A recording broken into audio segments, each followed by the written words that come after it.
વાત કરી તો પ્રથમ આપણા ગુરુ છે એ માતા અને પિતા, બીજા ગુરુ છે એના આપણને નામ આપ્યા, બીજા ગુરુ છે જન્મ કેરી દાય, જેને આપણને જન્મ આપ્યો દાય એને અને ઉદરથી આપણને છોડાવ્યો. ત્રીજા ગુરુ છે એ કે ધરિયા નામા, પછી આપણું જે નામ સંસ્કરણ કરે નામ આપે એ ત્રણ ગુરુ. પછી કે ચોથા ગુરુ, તો ચોથા ગુરુ એ કે જેને આપણને વિદ્યા પડાવી, આપણે જેને ભણવાનું શિક્ષણ આપણે સંસ્કાર આપ્યા. પછી પાંચમા ગુરુ, પાંચમા ગુરુ જે આપણને જે કાન આપણા જે ફૂકે અને આપણે જે કંઠી બંધાવી એ પાંચમા ગુરુ. પછી કઈ છઠ્ઠા ગુરુ, છઠ્ઠા ગુરુ એ ગઢભ્રમ ભાંગ્યા. છઠ્ઠા ગુરુ છે એને આપણે ગઢભ્રમ ભાંગ્યો, આ માયા છે, સંસાર છે, આ છે, આ જીવ છે, એવું આપણને ભ્રમણા ભાંગી, ગઢભ્રમ ભાંગ્યા. અને છેલ્લે જે કીધું એ સાતમા ગુરુ એ અભયપદ દીના, કહે કબીર એક બ્રહ્મચિહ્ન. સાતમા ગુરુ છે એને આપણને અભયદાન આપ્યું. આ જન્મ મરણના ફેરા હું છે, મુક્તિ હું છે, મોક્ષ હું છે એ મટાડ્યું. આવા આપણા જીવનમાં 7 પ્રકારના ગુરુ હોય છે. પણ ગુરુ ગુરુ કરે કોણ ગુરુ તારે, પાર ગુરુ બિન કોણ ઉતારે. તો એવા કોણ ગુરુ છે કે જે આપણને પાર ઉતારી શકે? એવા પ્રેમ સાહેબે એવા ગુરુના ગુણ ગાયા કે પ્રેમ ધરીને આવો ચરણોમાં મારો સદગુરુ બાઈ ધરે, હે ગુરુના ગુણ તો ગાઈ રે કારજેના કેમ સરે. પ્રેમ ધરીને સર્વપ્રથમ કોઈ પણ વ્યક્તિ, કોઈ પણ સાધક, કોઈ પણ ભગત કે કોઈ પણ શિષ્ય ગુરુના ચરણમાં જાય તો ગુરુ એની માત્ર એમના પ્રેમના જ ભૂખ્યા હોય. માત્ર એમના પ્રેમ છે. પ્રેમ સર્વવ્યાપી રહ્યો વેમી જન શું જાણે. કારણ કે પ્રેમ વિના આ વસ્તુ અશક્ય છે. જ્યાં સુધી તમારામાં ભાવ ન હોય, જ્યાં સુધી તમારામાં શ્રદ્ધા ન હોય, જ્યાં સુધી તમારામાં પ્રેમ પ્રગટ ન થાય, ત્યાં સુધી આ વસ્તુ અનુભવાય આવે એમ નહીં. કોઈ પણ વસ્તુમાં આપણને ભાવ હોય, આપણે એક આ બેનું છે એમને સારી રસોઈ બનાવી હોય, મીઠાઈ બનાવી હોય કે ગમે એ કઈ પકવાન બનાવ હોય, ગમે એ વસ્તુ બનાવી, પણ એમાં એનો પોતાનો ભાવ અને પ્રેમ જોવે. ભાવ અને પ્રેમ હોય ને તો એ રસોઈ મીઠી બને. પછી હવે 7-8 વાગે આખો દી વાડીમાં કામ કરતા હોય, 7 વાગે આવ્યા હોય ને એમાં 8 જેવા નોતરીને આવ્યા 10 જણાને, એટલે પછી ઈ રસોઈ બનાવે 7 વાગે. તો ઈ ગમે એ ભાભો ગમે આમંત્રણ આપ્યા જ કરે, એમ પછી લોટ મળાય તો એમાં પ્રેમ ન હોય. બનાવવું પડે, ફરજ પડે, મહેમાન આવ્યા એ વાત સાચી છે, પણ બનાવવું પડે. પછી ઈ ખાલી એક ખવડાવવા પૂરતી નો હોય, પણ ઓલો જે પ્રેમ જે પ્રગટ થાય અને ઓલો જે ભાવ જે પ્રગટ થાય, ભાવથી જે રસોઈ બને, ભાવથી જે પકવાન બને, એની હારે ન હોય. એમ આપણી અંદર ભીતર પરમાત્મા પ્રત્યે, ઈશ્વરી પ્રત્યે, ગુરુ પ્રત્યે પેલા તો પ્રેમ પ્રગટ હોવો જોઈએ. પ્રેમ જ્યાં સુધી પ્રગટ ન થાય ત્યાં સુધી આ વસ્તુ, ત્યાં સુધી આ અનુભવમાં આવે એમ નતું. આ સાધુ સંતો પેલા છે ને પ્રેમના ભૂખ્યા હતા, ભાવના ભૂખ્યા હતા. આ તમે એક ફોન કરો ને તમે એકવાર ઘરે આવીને આમંત્રણ આપો, બાપુ મારા ઘરે પધારજો, તો 5 રૂપિયા હાટું થઈને પદને પ્રતિષ્ઠા માટે તેને આવી જાય. એ પ્રેમના ભૂખ્યા ન કહેવાય, લાલચુડા કહેવાય. આમ એકંદરે જોઈને તો આ તો અમે અહીંયા પાડોશી બન્યા, ન છૂટકે આવું પીડ્યું જાય ક્યાં એમ અમારે તકલીફ થાય.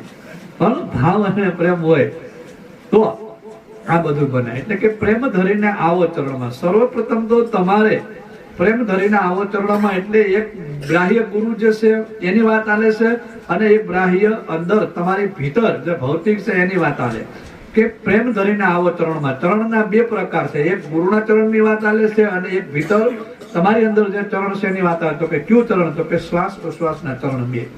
એક શ્વાસ આવે છે અને એક શ્વાસ જાય છે, જેને આપણે ચંદ્ર નાડી કહીએ, જેને સૂક્ષ્મ નાડી કહીએ, જેને આપણે ઓહમ કહીએ, જેને આપણે સોહમ કહીએ. આ ચરણ લેવાના છે. પ્રેમ ધરીને આવો ચરણમાં, શ્વાસ અને ઉશ્વાસના 2 ચરણમાં આવી અને તમારે સદગુરુના ચરણે જવાનું છે. પણ જો તમારો એમાં શ્વાસ અને ઉશ્વાસમાં તમારું ધ્યાન કેન્દ્રિત હોય, શ્વાસ અને ઉશ્વાસમાં, ઓહમ અને સોહમમાં તમારું ધ્યાન એક્ટિવ હોય, તો તમે સદગુરુના ચરણે જઈ શકો. નકર તો આપણું શ્વાસ હોય ક્યાં હાલતો હોય, હૃદય ક્યાં હાલતું હોય, મને ક્યાં ભટકતો હોય, પછી એ ગુરુ આપણને જ્ઞાન આપે ને તો આપણને લાગે નહીં. આપણા ગોરદાદા આપણા કથા વાંચતા હતા, આપણે બધા કથા સાંભળે, પણ આપણામાં કથા ઓલરેડી ડાઉનલોડ થઈ ગયેલી છે, એટલે આપણને ખબર છે જ્યાં ત્યાં વાતો કર્યા કરી. પણ એમના નવું કઈક હોય તો કેવા બધા સાંભળી, આપણને ખબર છે એ કથાને, એટલે આપણને એમાં રસ નથી. જયારે આ વિષયની આપણને ખબર નથી એટલે આપણે રસ લેવો પડે. પ્રેમ ધરીને આવો ચરણમાં મારો સદગુરુ બાઈ ધરે. સદગુરુ છે ને એ આમ ખુલ્લા છે, આપણને લેવા માટે તત્પર છે. ભીતર તમારી અને મારી અંદર જે ચૈતન્ય તત્વ રૂપી આત્મ તત્વ રૂપી સદગુરુ છે ને એ બાહે ધરીને બેઠા છે. પણ તમારો ભાવ અને તમારો પ્રેમ હોય તો ગુરુના ગુણ તો ગાય રે કારજ એના કેમ સરે રે. ગુરુના ગુણ એટલા માટે સંતોએ ગાયા કે ગુરુએ તમને અભય પદ આપ્યું, ગુરુએ તમને નિર્વાણ પદ આપ્યું, ગુરુએ તમને મોક્ષ પદ આપ્યું. નકર તો જીવન સાહેબે 17 ગુરુ કર્યા પણ તોય કહો ને ગુરુજી મારું મનડું ન માને મમતાળું, આ સ્ટેજે સાયાજી મારું દલડું ન માને દુર્જાળે, આ ઘડીક મારું મન કીડીને કુંજરવાલા, ઘડીક ઘોડે ને ઘડીક પાળું. 17 ગુરુ કર્યા તો એનું મન ઠેકાણે ન બેઠું, તો એનું મન માયનું નહીં. પણ જ્યારે જીવન સાહેબે જ્યારે એને જે વાતની, એને જે વિષયની, એને જે અનુભવની જે ખાલી ચર્ચા કરી હતી, હું અહીંયા જઈ તારા સત્સંગ કરું, અહીંયા કોઈ બુદ્ધિશાળી માણસ હોય ને કંઠસ્થ કરી લે અને પછી એને સત્સંગને રિપ્લેસ મારીને બીજે ક્યાં કરે તો એ છે ને જ્ઞાન ન થઈ ગયું કહેવાય, એ છે ને અનુભવ ન થઈ ગયો. એ ખાલી એની બૌદ્ધિક બુદ્ધિથી, એની યાદ શક્તિથી એને ખાલી કેચઅપ કરી લીધું. પણ જ્યારે એ વિષયને એને અનુભવવો હોય, એ વિષયને એને જાણવો હોય, ત્યારે સદગુરુ એની આખી વિધિ હું છે એની આખી વૈખરી કરે, એને અનુભવથી કરે અને એને વાતથી કરે. તો જીવન સાહેબ ને પછી ભીમ સાહેબે એમના શિષ્ય કલ્યાણ સાહેબ ના માધ્યમથી પત્ર લખ્યો અને પત્ર લખી કાઢીને એનું મનનું સમાધાન કેવી રીતે કર્યું એ વાત આવે. જીવન જીવને જ્યાં રાખીએ જ્યાં વાગે અનહદ તુરા, જીલમલ જોતું જળહળે વર્ષે નિર્મળ નોરા, 5 તત્વ 3 ગુણ 25 લેજો વિચારી, મથન કરો આમાં મૂળના એમાંથી તત્વ લેજો તારી, હે જીવન જીવને જ્યાં રાખીએ જ્યાં વાગે અનહદ તુરા. આવું એને પત્રમાં લખી અને પછી એને વિગત સમજાવી અને પછી અનુભવના સ્ટેજ ઉપર ગયા. એવા જયારે અનુભવના સ્ટેજ ઉપર જયારે જાય ત્યારે આપણને આ વિષય શું છે એ આપણે એને અનુભવી શકીએ. એટલે આપણે એના ગુણ ગાવા પડે. પછી જીવન સાહેબે કીધું કે અજવાળું અજવાળું ગુરુજી આજ તમે આવ્યા ને થયું મારે અજવાળું. હમણાં જે જીવરાજભાઈ જે વાણી ગાય ધન ગુરુ દાતા મારા ધન ગુરુ દેવા. હવે ધન ગુરુ દાતા મારા ધન ગુરુ દેવા, ધનના 2 અર્થ થાય. એક ધન એટલે શબ્દ થાય અને એક ધન એટલે એના જે ગુણ ગાવાય કે જેના વખાણ કરવાય. આપણે કહીએ ને કઈક ધન્ય ધન્ય છે અમારી એમ, તો એક જેના વખાણ થાય અને એક એટલે ધન. પણ સદગુરુ છે એ ધનનોય દાતાર છે અને સદગુરુ છે એ આપણી અંદર જે આદનાદનો જે ખજાનો જે પીડ્યો છે તમારી અને મારી અંદર જે ધણી નથી આકાશ નતા એ પેલા પણ આપણું જે મૂળ સ્વરૂપ હતું એ સ્વરૂપની ભાન કરાવી અને તમારા સ્વરૂપની ઓળખાણ કરાવે. એ સદગુરુ મહારાજ આપણને ઓળખાણ કરાવે એટલે ગુરુના ગુણ ગાવા પડે, એટલે ગુરુના વખાણ કરવા પડે. નહીં છે કોઈ વખાણ કરતા નથી ગુરુના, પણ કેવા કે દેશરે દેખાડ્યો સુતોરે જગાડ્યો, મને અલગ પુરુષ ઓળખાયો. જેને દેશ દેખાડ્યો હોય અને જેને હુતો જગાડ્યો, હુતો જગાડ્યો એટલે શું કે આપણે આ માયાના નિંદરમાં બધા ઘેરાયેલા છે, તમે ને હું ને બધા માયાના નિંદરમાં ઘેરાયેલા છે.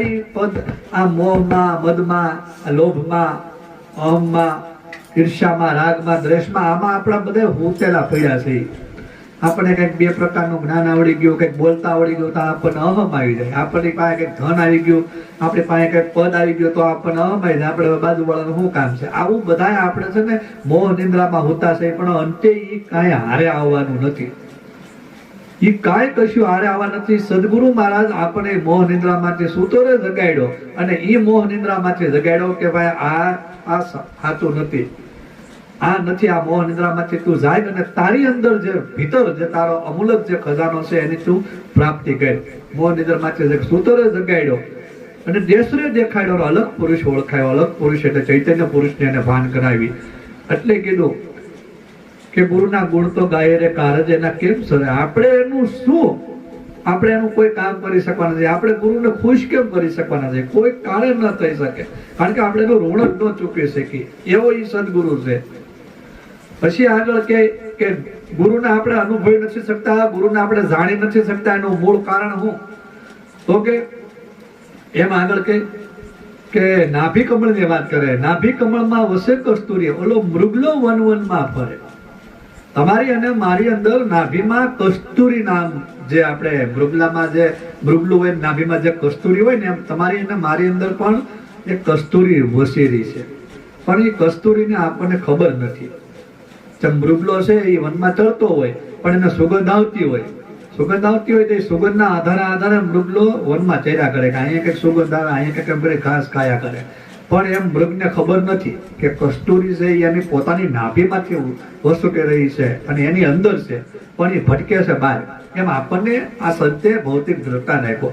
નાભી કમળમાં વસે કસ્તુરી, ઓલો મૃગલો વનમાં ફરે, દોડી દોડીને તું થાકી જવાનો, એમાં તારું કાંઈ ન વળે. આપણી અંદર અખાધ શક્તિ પડી છે, આપણી અંદર અખાધ બ્રહ્માંડનો માલિક રમણ કરી રહ્યો છે, પણ આપણે બધા આમ ભૌતિકમાં ભટક્યો છે, બાહ્ય ભટક્યો છીએ આપણે બધા. નવધા પ્રકારની ભક્તિમાં કોઈ જે ભક્તિ કરતા હોય એની કોઈ વાત નથી. જે રીતે દેવી દેવતા પીર પેગંબર ઓલિયા ફકીર સિદ્ધક સાધક સંન્યાસી ભગત આ બધા જે કોઈ માનતા હોય એની ચર્ચા નથી, પણ જે આ વિષયમાં આવ્યા છે, જે આ વિષયમાં ગયા છે, જેના વિષયમાં જાણ્યું છે, અનુભવ્યું છે, એવા પ્રકારના માણસો પણ ભટકે છે, એવા પ્રકારના માણસો પણ ભટકે છે. એને કીધું કે તમારી અંદર અપાર શક્તિ પડી છે, કુંડળની શક્તિ તમારી અંદર પડી છે, સુરતા રૂપી તમારી અંદર અખાધ શક્તિ પડી છે. ઈ જે તમારી અંદર જે કસ્તુરી જે પડી છે એને તમે નથી ઓળખતા, તમે બહાર ભટકો છો. પણ અહીંયા આપણે બધા ભટકીએ છીએ. કોઈ મંદિરમાં ગયા, કોઈ મસ્જિદમાં ગયા, કોઈ ગુરુદ્વારમાં ગયા, કોઈ ચર્ચમાં ગયા, બધે ભટકીએ છીએ ઈશ્વરને ગોતવા માટે, ભગવાનને ગોતવા માટે. પણ એમ મળવાનો નથી. ત્યાં સુધી તમે તમારી ભીતર ડૂબકી નહીં મારો, ત્યાં સુધી તમે તમારી ભીતર નહીં જાઓ, ત્યાં સુધી એ તમને મળવો અશક્ય છે. સુફી સંત અને હસનની એક એવો દૃષ્ટાંત છે, એક દાખલો છે કે સુફી સંત હસન એને એના ગુરુબેન રાબિયાને મળવા ગયા.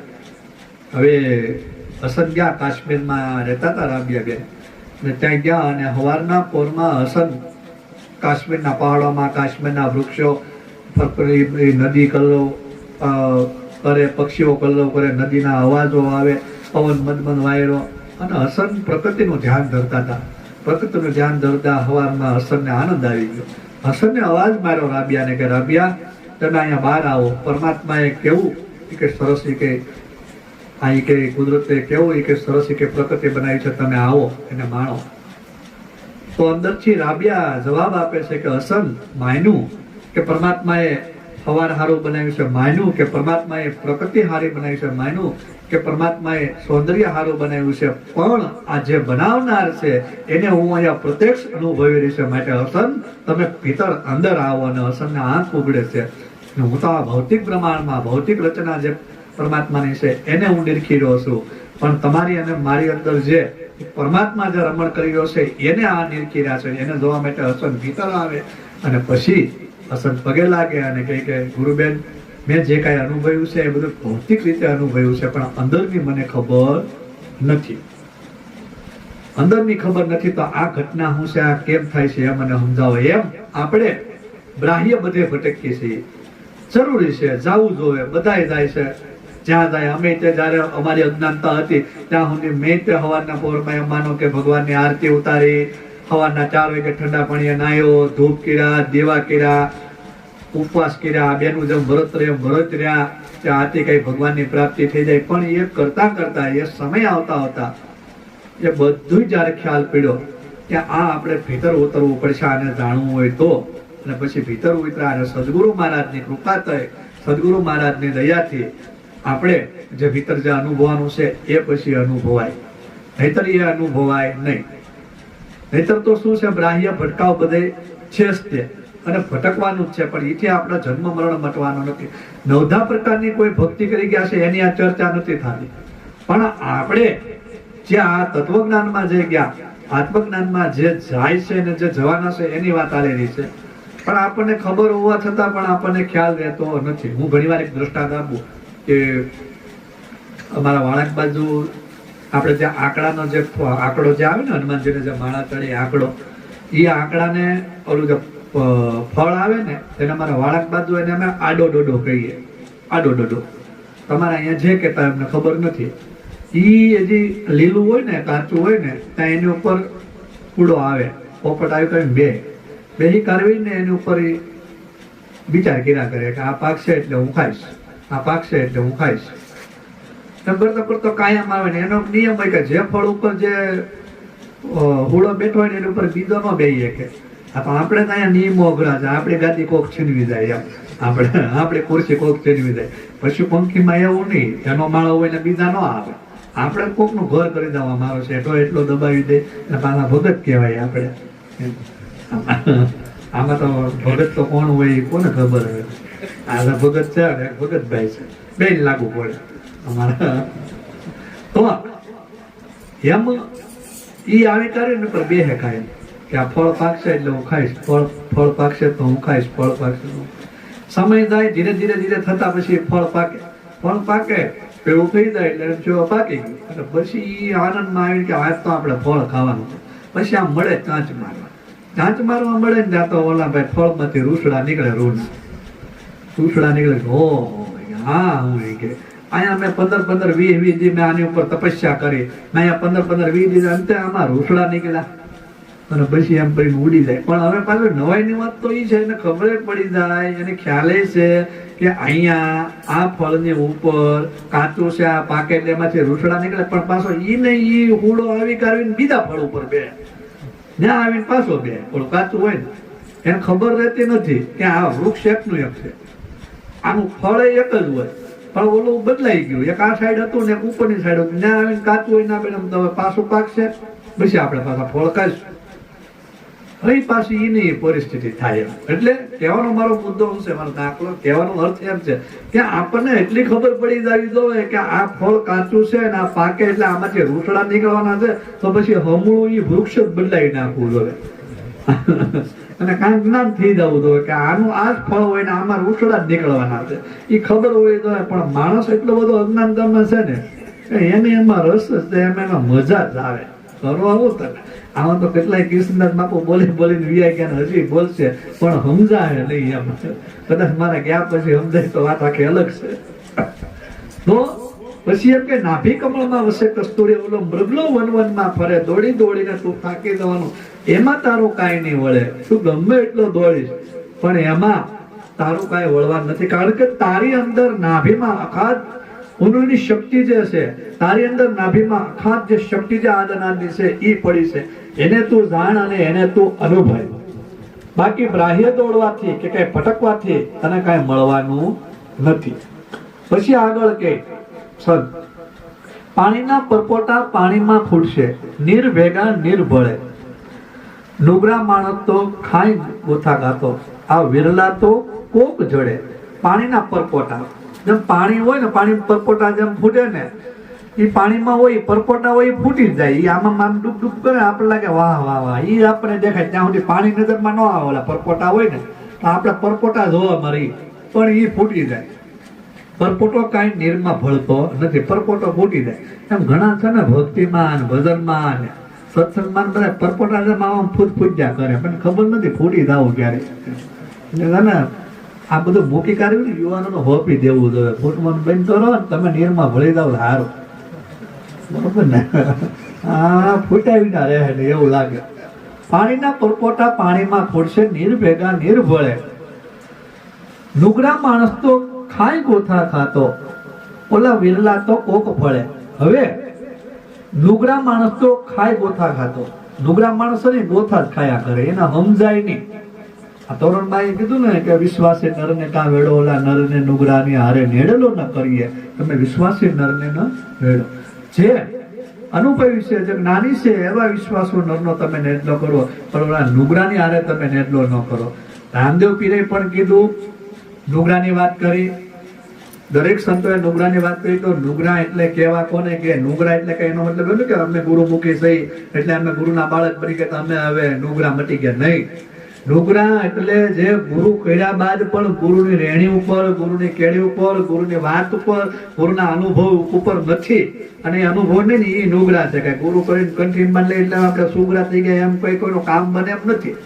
ગુરુ કર્યા બાદે તમારી અંદર જે ભીતર જે તત્વ રમણ કરેલું છે એને અનુભવવાનું છે, એને જાણવાનું છે. એને જાણો ને તો તમે નુગરાપણું મટે અને તો તમે સુગરા થાવ. નકર તો આખા વખત એમ કીધું ત્યાં મન અખામત મેં કીધું કે એક આ ભાભલાવ લઈને છે બેને, સાખી યાદ આવે તો કહો એમ, એને બેને છે કે મન મનાવી છો સુગરો અંતે તો નર છો નુગરો એમ. ગુરુ કર્યા મેં ગોપળિયા ના ઘરડા બળદ ને નાખી ના. આ બધી હાંખું જાય કે બાપુ ગુરુ કરવા, મારા આના બળદ ને ક્યાં નાખવા જવું?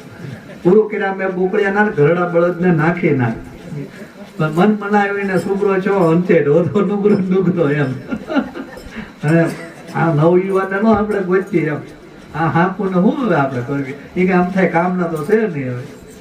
બરોબર ને? બરોબર હાલે ને?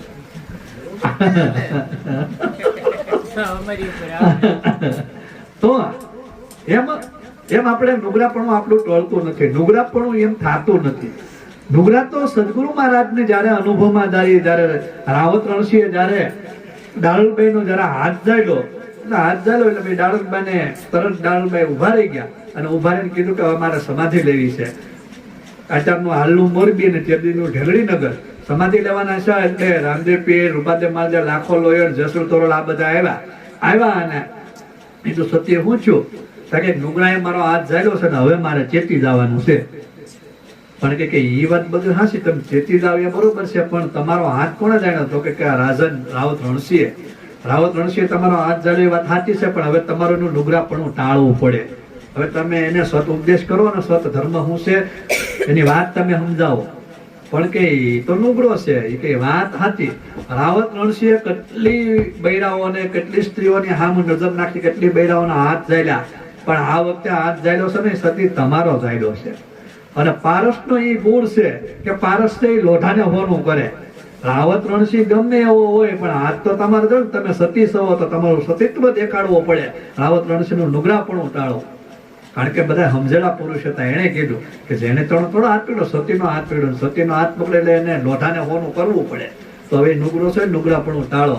અને પછી રાવત રણસિંહ એને કેબડા કોટવાલના માધ્યમથી એને પ્રમોદ દીધો અને સત ઉપદેશ આપી અને એ રાવત રણસિંહ અને કેબડો કોટવાલ પાસે કાશીએ ગયા અને 14,000 બાવા સાધુ છોડાવ્યા. ત્યાં ઓલા કતીબશા બાદશાહે કીધું કે લોહી નો નીકળે, દૂધની ધાર નીકળે એ ધાસા. કોકે એવું મગજમાં નાખી દીધું એ કે સાધુ હોય સંતો હોય લોહી નો નીકળે. ઓલો કે તો તમારે જોવું હોય છે તો મારી જવા ફડાકા મારવા વાળો કે સાધુ લોહી નો નીકળે એમ. ઓલાને એમ શું કે આપણે ટ્રાય મારવી કે તમે ભગત સવો સાધુ સવો તો કે હા કે લાવો હોય કે કાપાઈ દો તમને લોહી નીકળે.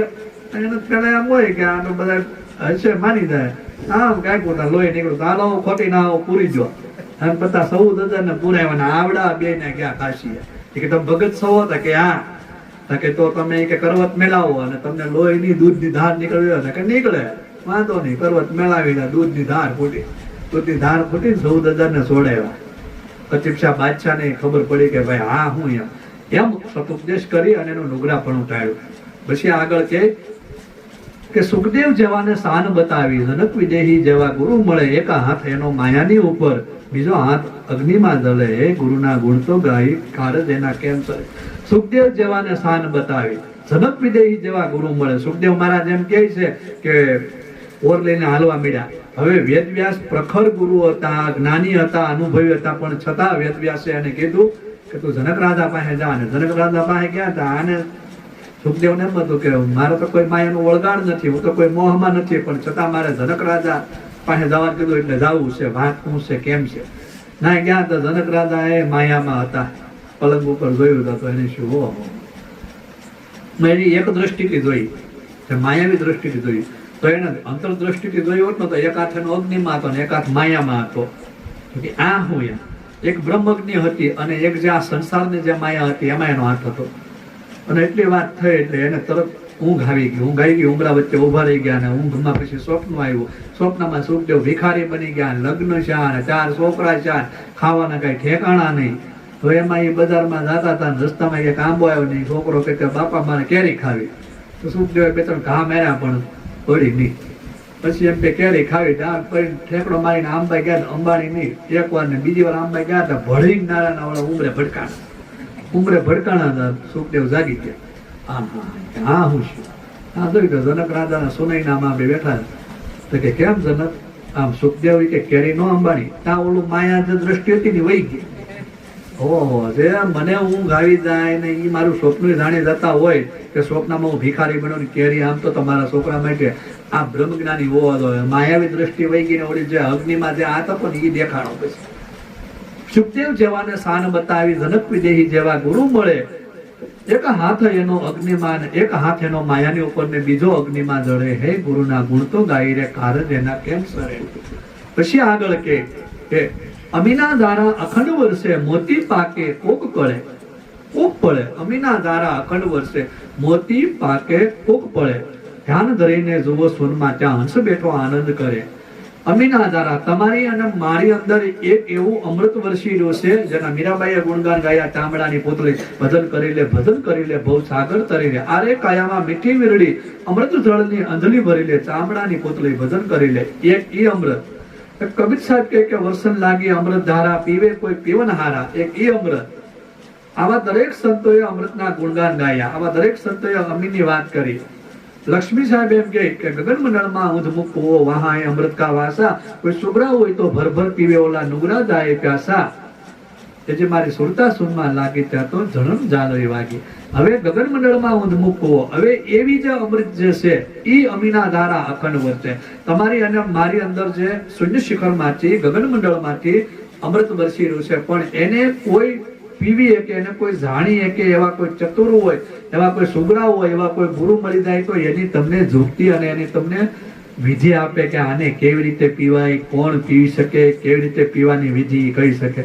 નકર તો આપણે અમારે ઘણા સંતો તથાકથિત છે ને કે આ જીભ છે એ તાળવે સોટાડો અને આ અમૃત હોય, એના તાળામાંથી હું અમૃત ઓરાવવાનું છે અને એ હું કઈ જીભ કોઈ શાખે એવું છે. કારણ કે સંતોએ તો ના પેડા કે આ જીભ વિનાના શાખા મેં તો સ્વાદ.